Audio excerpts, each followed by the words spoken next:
the place, rock the place, rock the place, rock. What up, friends? I'm that guy Joe, It's your boy Dub Flow.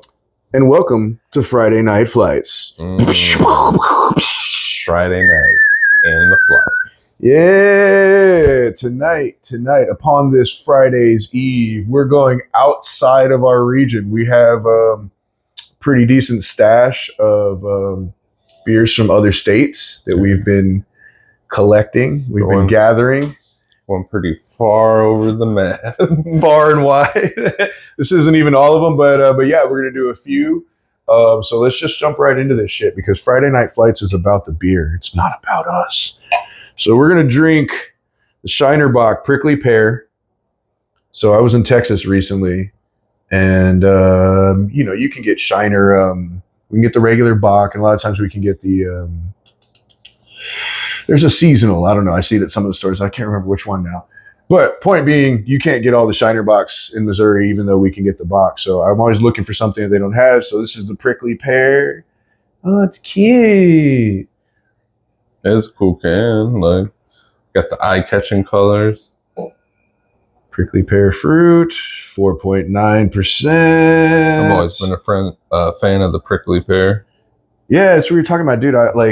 So you know somebody did a Prickly Pear mead? Because I want to do that. They did, and the kicker was they did a prickly pear mead and they did a dragon fruit mead. And then they blended those two together and did a prickly dragon. Yeah. I remember. Shout out to John McCollum.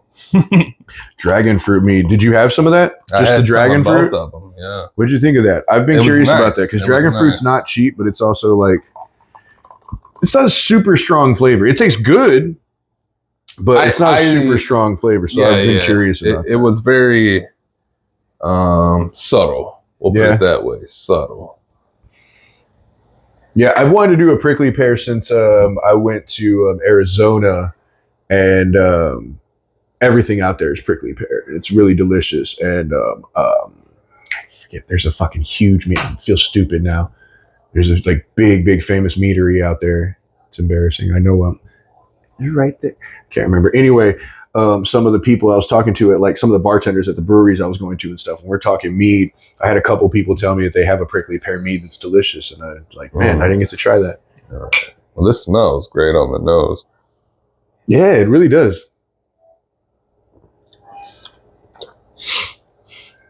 Oh, cool. I like this. This is super refreshing. Yeah. I thought it was going to be a little bit more sweeter by the nose, but it's not, which does make it a little more crushable. I feel you. Yeah. It does smell like it's pretty sweet and no, but it drinks nicely though. It does drink like a hot day beer. Yeah, it's real crisp. It's got that. Yeah. And don't get me wrong, I still get a bit of that sweetness from the nose. Like it's there. Yeah, for sure. It's just not real like sugary. It's just pretty light. I'm a fan of that, man. I'm not a big sweets guy. I like this. Yeah, dude. I like this. We're right at the end of the summer, There's also kind of like coming up on fall. This is a good beer while we still got some hot weather left. I was about to say this. There's like a little bit of funk to it on it too, like she's a bit funky. That's true. Yeah, that's true. Because a little bit of tang to her. Like the aromatics, kind of start to remind you of a sour. Yeah, a bit, but then it doesn't drink like a sour. Yeah, yeah. I could again, like I said, crush this instead of having to slow sip it for my tartness and taste buds. Girl. The dog is with us. She's too short to make it in the frame, but we'll tag her in the post. You had to come get some attention. I see you. Good girl. Yeah, man. I like this. This isn't anything phenomenal. I can't say it's extraordinary, but it's a good beer. The flavor is nice. It's real refreshing. This is a good warm weather beer. Yeah. This would be nice out on the river at the pool, I definitely, wouldn't write home about it or anything, but I wouldn't pass up on picking up a 6-pack of it on a float trip. Yeah. Yeah, like by the pool, by the beach. I don't know if it's a full fuck but I believe on the new scale, I believe Matt calls it chubbed up. chubbed up. I believe that's where we're at. So we have like a 5-piece scale now. We used to have a 3-piece. He added some gray areas, but no, I feel it. Like it's not just okay. It's really good, but like I can't quite put it in that fuck yeah realm. Yeah, I wouldn't say it's great, but it's definitely good. It's got a nice like color and clarity to it. It's got a nice smell. This is solid, man. It drinks really well. I love it on the nose, man. Like on the nose, it's really solid. Fuck yeah. And honestly, like drinking it's not terrible, but I do feel like there is something lacking, something missing. Shiner, Texas. But again, if I were to... But where was that one from? That one's from Texas. All right. So, like, if I were to end up in Texas and I were to see it on a menu or something, I wouldn't pass it up. You know, I'd be like, I recognize that beer. I'll drink that beer. You know what I'm saying? Like, yeah, it's good enough that it like say I was back down there next week, I would try to grab some because I only grabbed the single can. Right. I did a mix of 6 at one of the stores. Yeah, I would see if I could grab a 6-pack of it to bring it back while it's still in season. Like if somebody came to me and they were like, you know what? Like I've had some juicy radlers that are very fruity, and you know, I liked them, and I wasn't too much of a fan. And I've had regular beer, and you know, like I went too much of it. If I could find something that meets me in the middle, I'd say this meets in the middle of like a nice juicy radler and a nice regular beer. That's true. It does have. If you want like a beer drinking beer, yeah, but with like a hint of the prickly pear to where. Yeah. No, it's true because that's why it doesn't drink like a full radler because it doesn't have fruit juice poured in it, and you can tell. But it's a nice balance. That's a good point. And that's something for me too, where I could drink the whole 6-pack. Then, yeah. Like if it's super fruity, I might have 2 that night. You know, like 3 if I'm feeling saucy, but after that, I'm definitely done. You know what I'm saying? Yeah. Like, no, for sure. This I could drink the whole 6-pack. Just fucking around and not thinking about it, being like, oh shit, I'm out of beer. You know, like. Now this little lady, and honestly too, sorry, I don't mean to cut you off, but I think the best part of it is like the lingering aftertaste. Yeah, that's like, where you get a little bit more of the fruit on there. Prickly pear aftertaste is. I'm gonna let that probably last, my favorite part of a couple sips. I'm gonna let it sit there and see what happens when it warms up a little bit. But I want to pull out this next one because we're lucky to have this little lady here.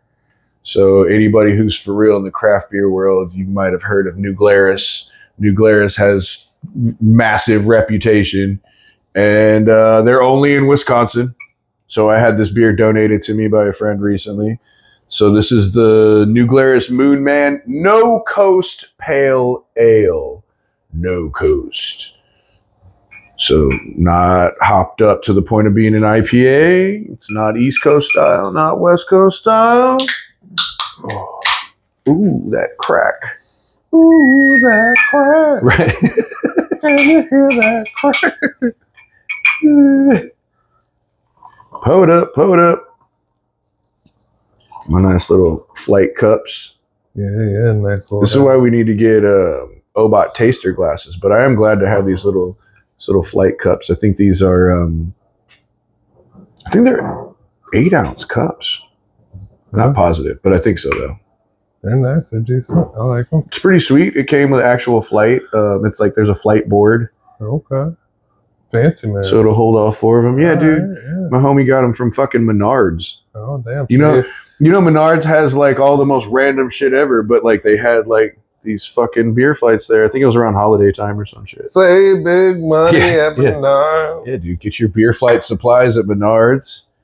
Fuck yeah. Look at that head. Friday Night Flights now sponsored by right. That would be amazing, right? Get your 1 beer at a time homebrew kits only at Menards. Oh, the hop. Yeah, I'm about to say I get a hop is strong. Nose, man. It smells like an IPA. It does. It's probably a heavy hitting pale ale.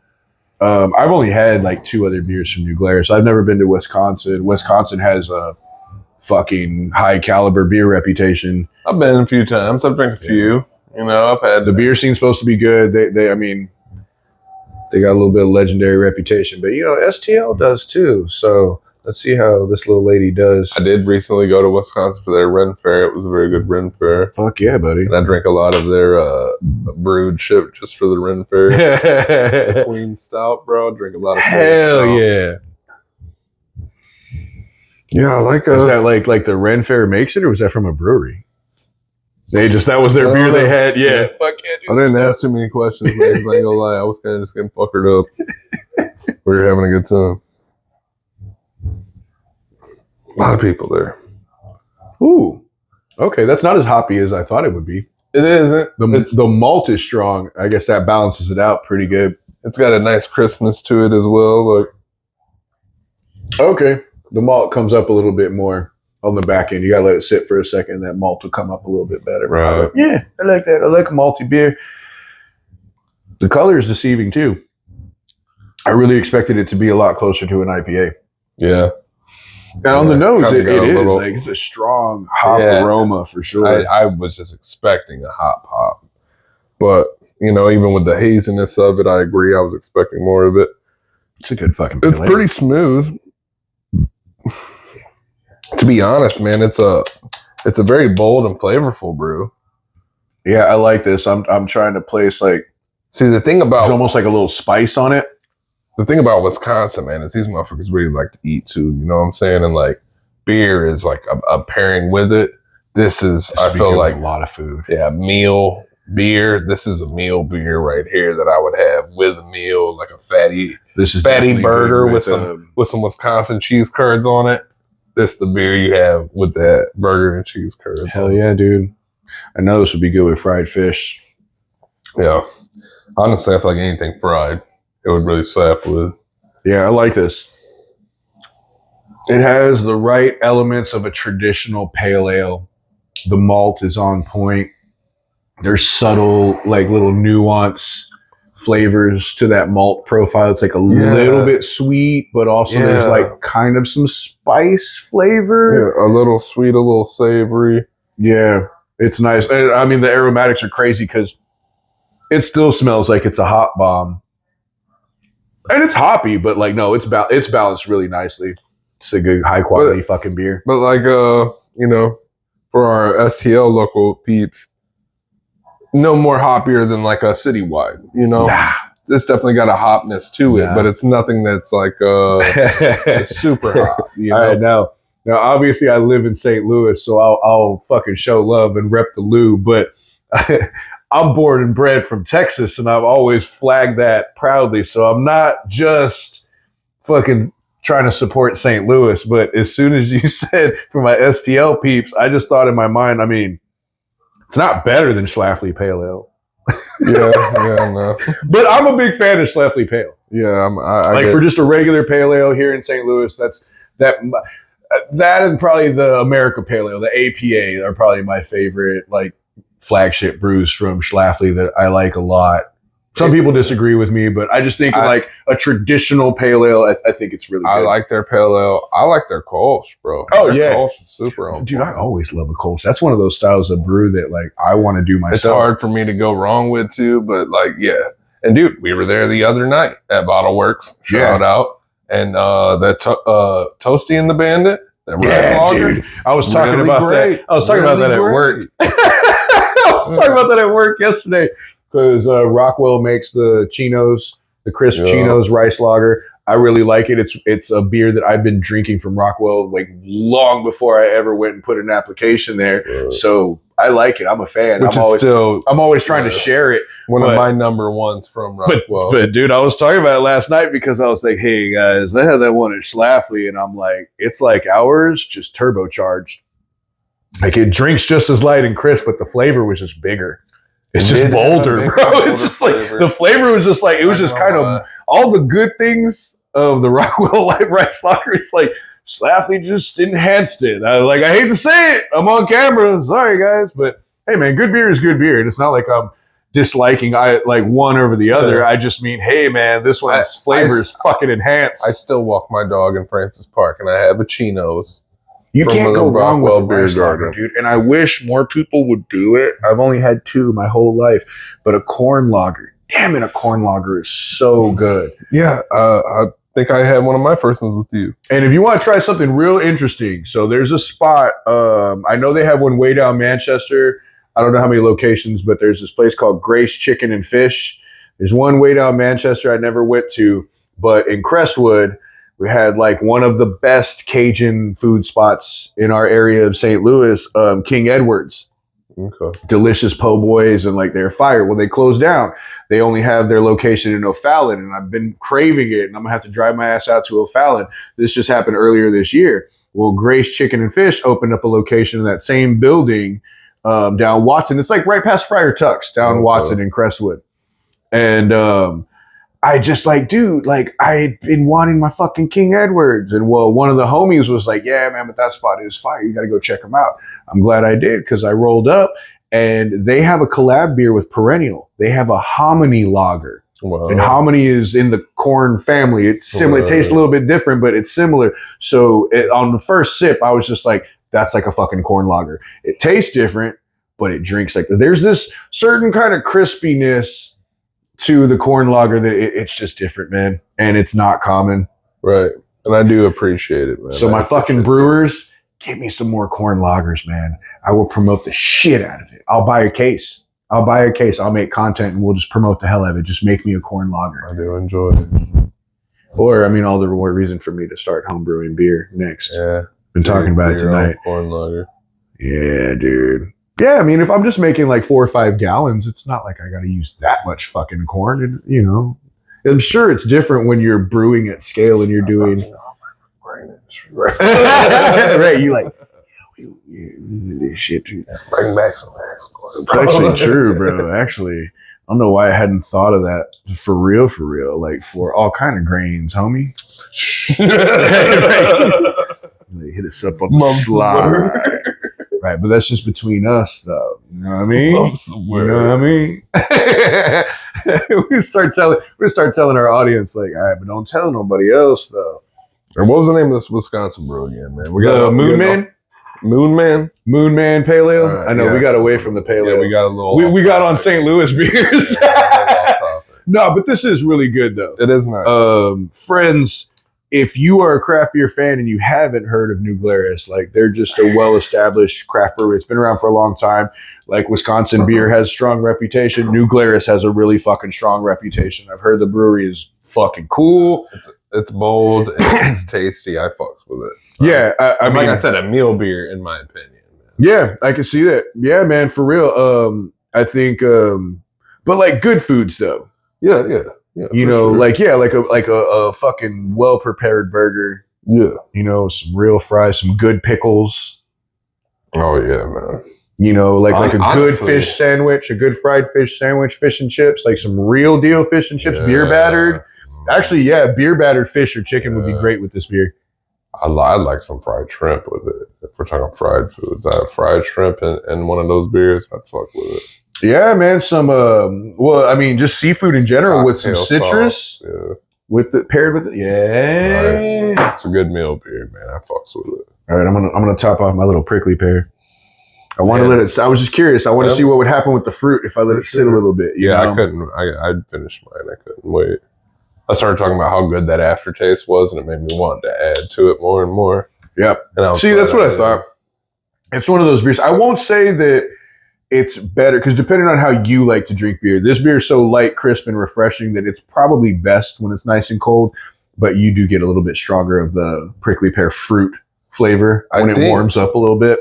And I feel bad, man, because it was our first one. So I always feel like the first one I do, I kind of, not speed run through, but it's really good. It's hard. The aftertaste is the best part for me, man. Like I love that it's because for me the aftertaste is what brings me back, which is also dangerous because if I'm sitting there and we're conversating and I'm just like, my mouth tastes like prickly pear. Oh yeah, that's right. I have it right here.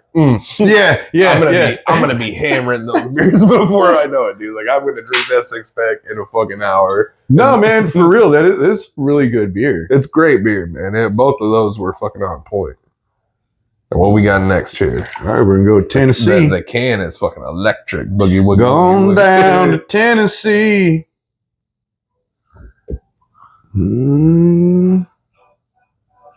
Sunblaze from Five Wits. Five Wits Brewing Company. Where was it? They're from Chattanooga. That's right, because I remember I had, because you guys know I love Wiseacre. Wiseacre's my shit. Way down yonder on the Chattanooga. So I'm always grabbing Wiseacre. We can get it here in Missouri too. So yeah. I know I had one beer from Memphis, and then I forgot this is Chattanooga. Yeah. But I was happy to find some Tennessee beers that are not Wiseacre here in Missouri. Where did I get these fuckers at? My madre used to go float down in Chattanooga, man. Shit. No shit? Yeah. I feel like... You know, I'm from Georgia, bro. So. Yeah. I feel like I might have got this at Total Wine. This might be a Total Wine beer. For our friends in STL, well, I mean, just people in general, wherever you are at, if you got a Total Wine in your city, Total Wine, go look in their craft selection, because you'll find a bunch of craft beer from your area, but you'll also find a bunch of craft beer from surrounding areas. Yeah. So, like, I can get Wiseacre beer from Memphis, Tennessee at most of our grocery stores, or most of our big grocery stores here in STL. But like a brewery like this is from Chattanooga. They probably don't distribute the same way, whatever the case may be. You go to a Total Wine, they have bigger contracts. You'll be able to find stuff like this. Like there is an Oklahoma brew. I forget the name of the brewery. I have to go back to Total Wine and look, but it caught my attention last time I was there because all their beers are gluten-free. And I'm like, hey man, like gluten-free beers are really expensive, but I'm like, hey, they've got like 5 or 6 different beers from this brewery. I should get a couple of fucking 6-packs. We should review them because for one, it's a neighboring state. We show some love, but also like, what if it's really good? That way we can let you guys know, hey, we have discovered a delicious gluten-free brew. Oh, the head on this is just... Yeah, man. But right now we're going to stay in Chattanooga, Tennessee. Whether it's enjoying the company of family and friends or experiencing the best of the outdoors, Sunblaze will always have your back.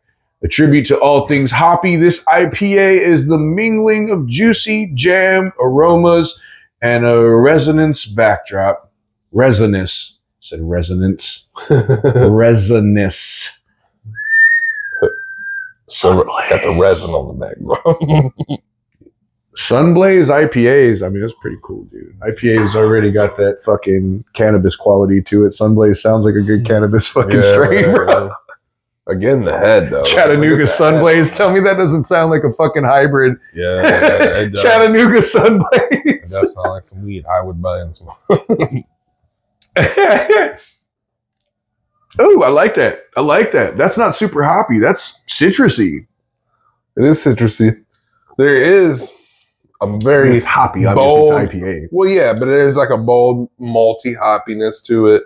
There is a real more hoppy than the last one we had, but it is very citrusy, and I feel like that kind of cuts through a lot of that. You know? That citrus is big. It is providing a certain balance. I'm so surprised from the nose.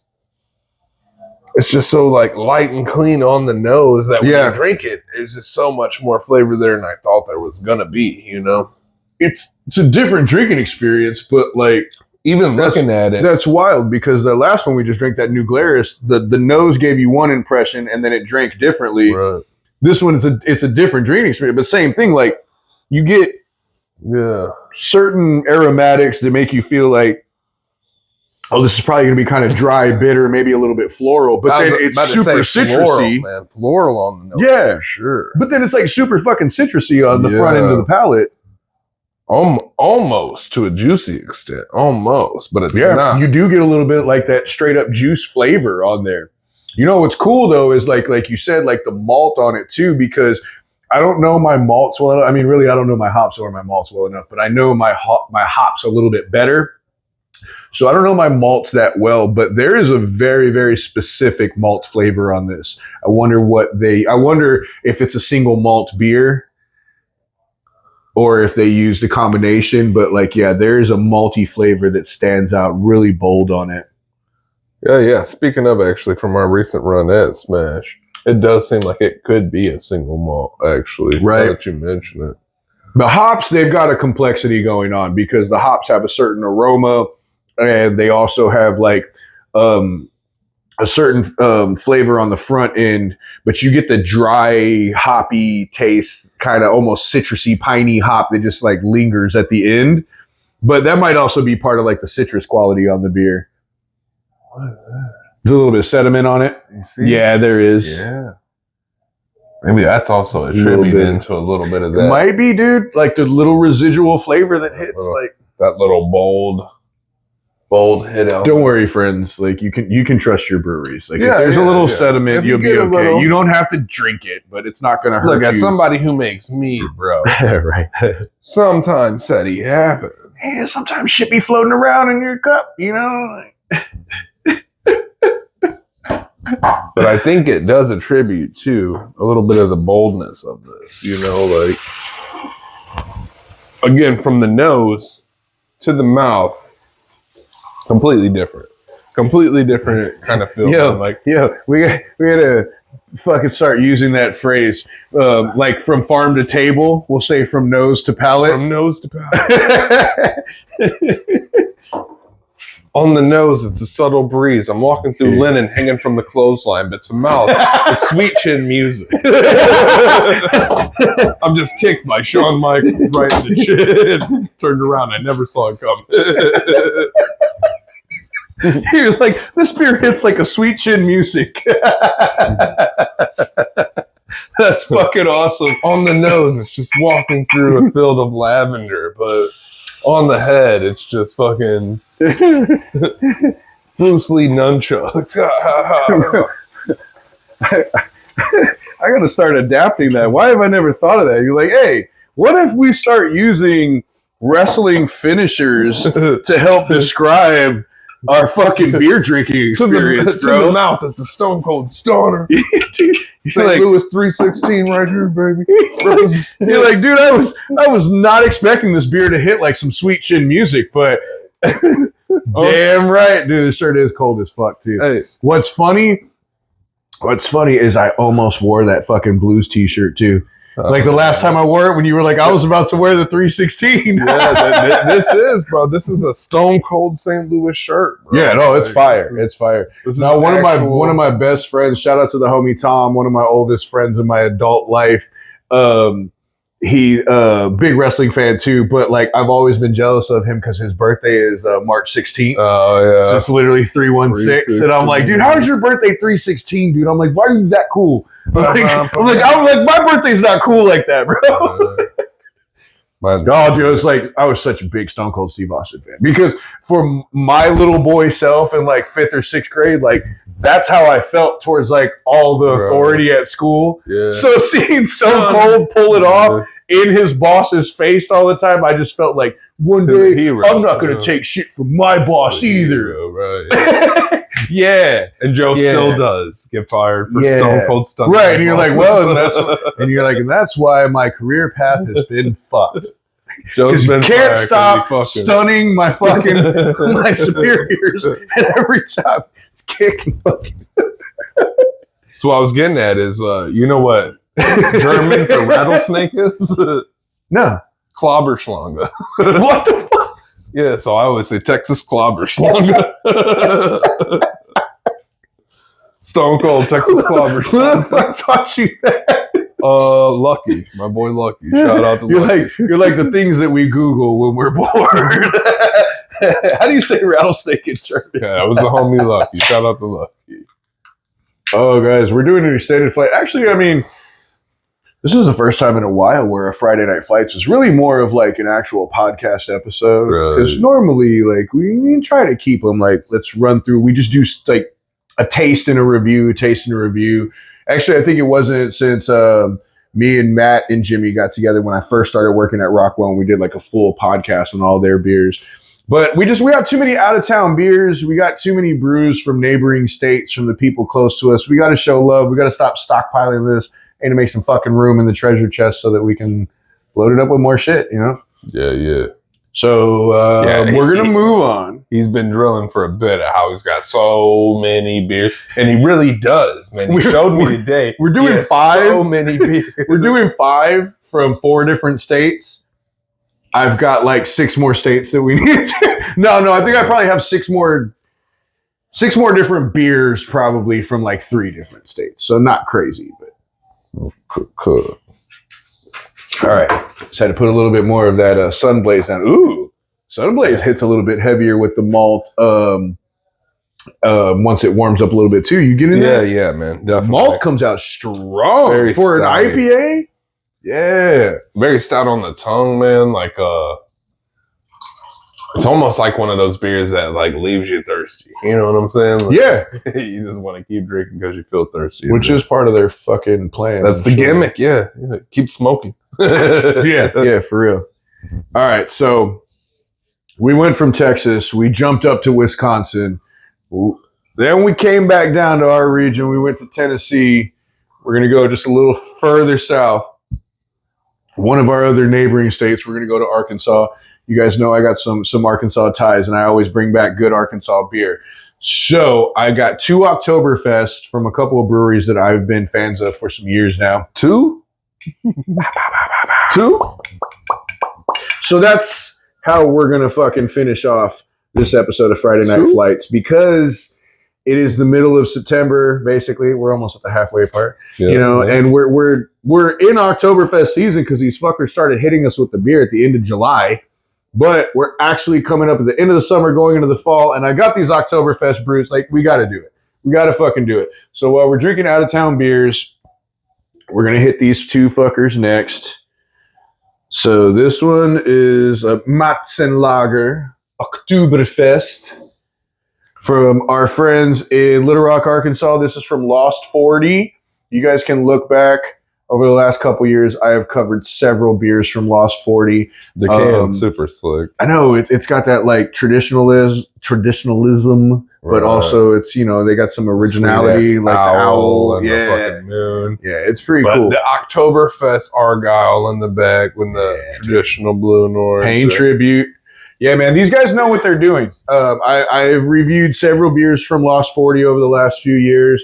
The Honey Bock is that's like their Schlafly Pale Ale. It's like the beer that fucking put them on, and I love it, man. It was hard for me because I bought so much beer on this last trip. It was really fucking hard for me to not spend another like $30 and just load up on some of that honey, because their fucking Honey Bock is delicious. See, now it's hard because I already had a Marzen night, but at the same time, yeah, that's right. We did drink on this at your crib a little bit. Indeed. Was it a couple nights ago? This is our first official review. Yeah, we did drink this. So you got to clear your mind and pretend, I don't know what this tastes like. I know, I'm trying to go back to the first time I drank it a couple nights ago. Well, the other one, it fucking just overshadowed this one. Man, unfortunately it did, because now coming back, I do remember the first time I drank this, and I was very happy with it. Because this is good. The smell. This is good because this has the right German malt on it and the right breadiness, and it's got kind of like that pretzel breadiness, like it's a light bread. Yeah, see, man.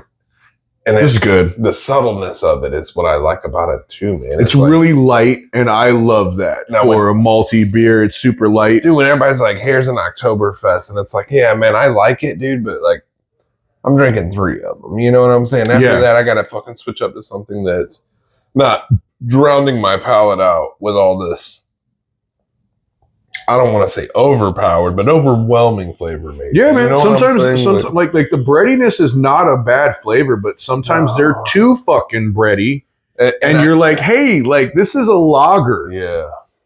A Marzen is a lager. An Oktoberfest, if you don't know, it's a lager beer. It's literally lagered. That's why it is a lager. But it's a malty beer. Nice color on it, man. The color's fucking solid. Oh, it's really nice. Yeah, I mean, it's a good malty brew, and like reading their description, it sounds like that's what they set out for, because they got a malty, light-bodied lager with smooth caramel notes, classic fest flavors, finishes crisp and ready for a toast to hard work or hardly working, just being cutesy. 6.1%. She's got a little bit extra bite to her, Yeah, which I like from an Oktoberfest as well. But it is malty and it is light. And I do like that note of like it says caramel notes, and maybe like I hadn't really noticed that, but there is that sweetness on there, so that's a good point. Like it's not really like toffee type caramel, but the sweetness and I guess the bold body of caramel. Like in my it's a little bit roasty. The mouthfeel of it is a little thicker and sweet. That's like something I actually caramel. really like about it too. Is it is a little bit roasty. Yeah, man, it's very nice. It's a very solid ass Oktoberfest, man. All right, this has been one of our longer Friday night flights. We're gonna pour up one more. We're gonna start wrapping this motherfucker up. Okay, speed rounding, I guess. Because I'm not sitting with y'all all evening. We'll continue to drink. It's all good. You don't have to down that motherfucker. No, I'm not. No, gonna. but for them, like y'all have hung out with us enough. It's all right. My only qualm with it is, I feel like I wasn't given enough time for that one, but we did describe it perfectly. We hit her on the head. We've already drank it. That's part of that's part. I feel like we hit the nail on the head. So what we'll do? Very good descriptor. What we'll do is we'll do a finishing sip. We'll let it sit for a second. We'll get that little warmer sip before we actually wrap it, and then that gives us a different flavor profile than what we had last time. This right here, again, another good color. Oh yeah, dude. This one, I had very, very high expectations of this. So this beer here, we're clear to see. We got to give them a segment. We're gonna clip this and we'll give them a short, if you will. This is the Devil's Den Oktoberfest from our friends in Morrilton, Arkansas at Point Remove Brewery. Same thing, guys. This is one of the main breweries that I've covered several beers from them in the last few years. And I always say it every time, even with their IPAs, these guys do something with malt that I just can't fully put my finger on, and I fucking love it. Dude, agreed 100%.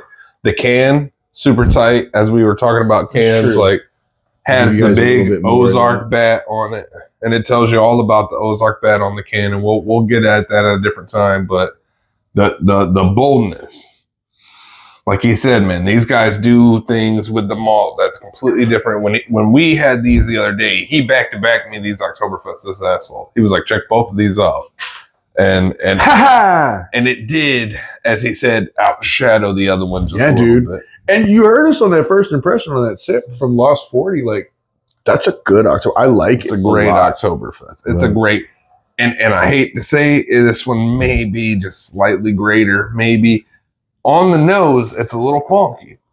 That's true. On the nose, there's a little funk to it, but strong finisher. That flavor, bro. That flavor. Yeah, dude. When it comes to an Oktoberfest, this one really hits, man. You know what's wild? Dude, I don't think I noticed when we drank the other one. You know what's fucking wild with this one? Because the malt flavor is delicious, but it doesn't taste all the way traditional Martzen Oktoberfest. Yeah, no. But what's really cool is that it's off the beating path. It's not as bready as the other one. Until the end, when you let it sit for a second, all of a sudden, like a lingering aftertaste of, you're like, oh, man, it is kind of hearty. It does come in a little Prutzly at the end there. Yeah, dude, it's cool. And the more we do this show, the more we review beers and we try beers, and we're mead makers. We're always like just growing our understanding of fermentation. I'm going to be getting into beer very soon, and we'll start documenting some of those processes. The more I really start to enjoy these beers that like it's a full spectrum. It's a full ride. You're not just like, hey, that's pretty good. No, man, you get a certain smell, you get a certain taste, you exhale, the flavor changes a little bit. Yeah. 20 seconds later, the flavor enhances again. You're like, damn, dude, I didn't even cleanse my fucking palate yet. This beer is a full ride. Yeah, dude, this is a fuck yeah. This beer goes all the way, man. This is one where I would actively seek it out. This is one where it's a fuck yeah, bro. I want to try it on draft so bad. Like I want to. Okay, so they have a location. We've been drinking a lot of draft Oktoberfest lately. That's like true. We've been hitting up all the drafts Oktoberfest. And a big full pour. Yeah. Okay, so they have a location in Russellville. Bro. Russellville is probably like 4 to 5 hours away. So you put some miles on the car. Bro, your lady's going to be in trouble when I get myself a bike because I'm always going to be hitting up, bro, you want to take a ride? Let's go to this brewery. It's only 3 hours away, bro. It's a quick little ride. It's a smooth little ride. We go all back roads. It's a pretty little ride. And I love that. Yeah, that sounds right. We try to ride to fucking breweries all the time. Hey, that's a show in itself. Really, we get a couple 360 cams, mount them to the fucking bike. Yeah, but take a little rotor out. Yeah, Fuck yeah, I love it, man. I love riding the bike. Man, this is a great beer. I almost don't want to like rate all of them together because these last two are Oktoberfest, so it's a little bit different. But I feel like no matter what, this fucking best in show, 100%, all day. Like all day. They could all be Oktoberfest, and I don't think anybody's fully beating them. I do really like the Lost 40 Oktoberfest. It's lighter and kind of easier drinking, even though like I could crush. It's got a heavier like bready type malty flavor to it. My thing is, I'm a big like if I haven't had a beer yet, bro, I'm downing them. So I do like the fact that I could down. Yeah, no, it's really good. No, this is a whole different. This is a much bigger, heartier beer. A weird thing about it is this one makes me pump my brakes. Like I could chug her, but like I just wanna take my time. Like I just want to sit here and have my time with it. Right.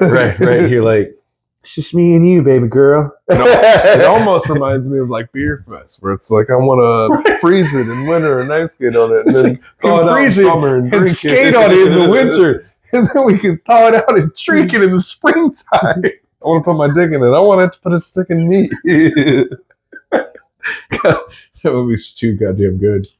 It is a great beer. It's a good ass beer. This has been an awesome flight, though, really. It has been an impressive okay, so flight. let's break it into two, because out of the Oktoberfest, as much as it's not shitting on the Lost 40 Oktoberfest, it is not, dude. It's really fucking solid. It's just that, like, it's not this my personal preference, my opinion. Being a flavor hound, yes, me too. As my man Gio says, shout out to Gio from Brew Hogs. That's one of my favorite. That guy, Gio. Oh, he's the man. But that's one of my favorite little like taglines from him. I'm a flavor hound, and I'm like, no, when you drink a beer like this, you're like, I get it. I understand exactly what you're saying. But out of the other three, though, the first three, our first like a 3-piece flight, we went around the board. All of them were completely different. I think they were all pretty good. I wasn't disappointed in their own right, for sure. Yeah, in their own shows. I think that the Sunblaze is probably my favorite out of those three. I do enjoy the Sunblaze, man. If I had to pick out of the other three. But the prickly pear is really good. I was going to say the prickly pear, dude. It's something you can crush the fuck out of. I feel like my first initial, I was being a little harsh on it. We had just started. Dude, that aftertaste of prickly pear was, I kind of like almost want to go back to it. You know what I'm saying? Like I wish we almost had more of it. I know, man.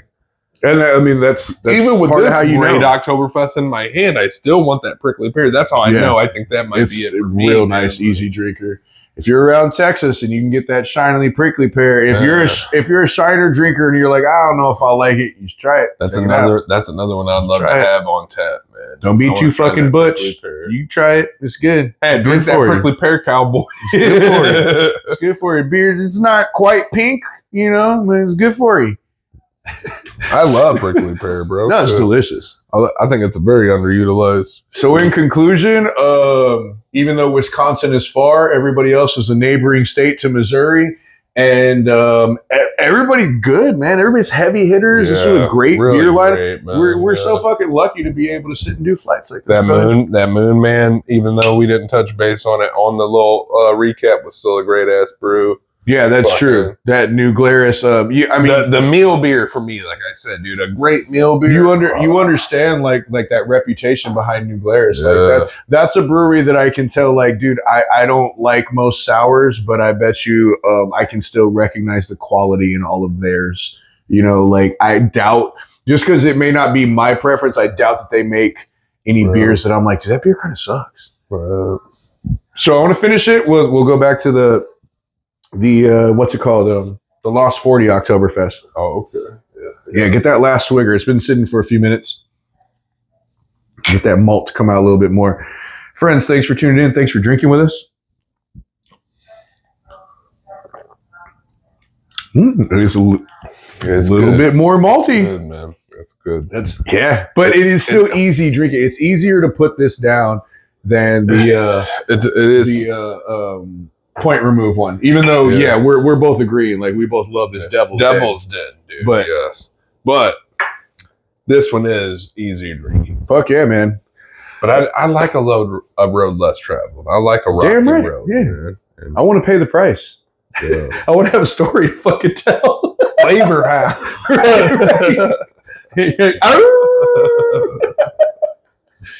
My friends, thanks for hanging out. Thanks for drinking with us. This has been Friday Night Flights. If you're in the St. Louis area or going to be in the near future and you want to drink with us, hit us up. Give us a holler. Hit us up in the DMs. Drop something in the comments. We'll hit you up. We can meet at a local brewery. Tell me your favorite beer. Fuck yeah. And we'll drink your favorite beer with you. Yeah. This has been another episode of One Beer at a Time, Friday Night Flies. We'll sell you the whole glass. You'll only need a sip.